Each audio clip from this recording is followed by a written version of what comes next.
Do you have any thoughts around that?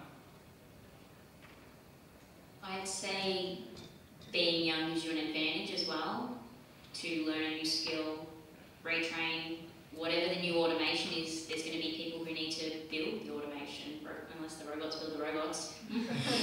But you know, there's always going to be needs. It's a possibility. Yeah, absolutely. That's I think in my lifetime anyway, I'm probably not that much older than you, that there'll still be need for humans, and there'll still be a need for things to be done. Start your own business, find a niche market, clean the robots, I don't know, whatever. There'll be something to do.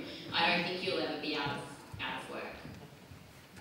If I may, I have a few friends who are sort of at that stage where they are actively looking now about, you know, within the next 5 to 10 years, that they may not need to work, but they're actually thinking of options of still working part-time so that they still have that employment record, so that if something doesn't go to plan, that they have that option of jumping in.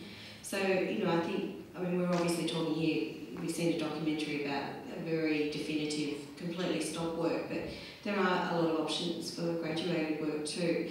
And there's also options too for, you know, after you stop a formal paid job for doing volunteer or other work that gives you new skill sets.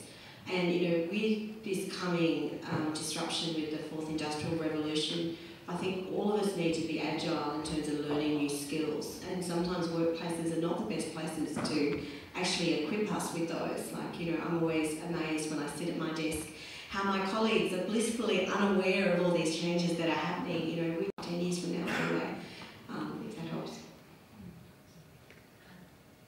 Now, I think I actually work in HR, so I hire people all the time. It's often about the networks and connections and people you know as well, much more than your skill set, unfortunately.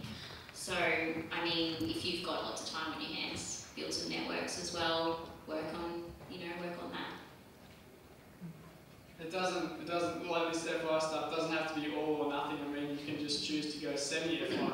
So just choose to say maybe half as much, and the other half you can cover with part-time employment, and especially if you're concerned about having a gap maybe in your resume or something like that. I think that can be pretty powerful and still give you almost as much freedom as full FI, because even if you go full FI, most people end up doing something anyway. So if it was something you're concerned about, you could look at what you're going to transition to towards the end, or even earlier, and get there that way.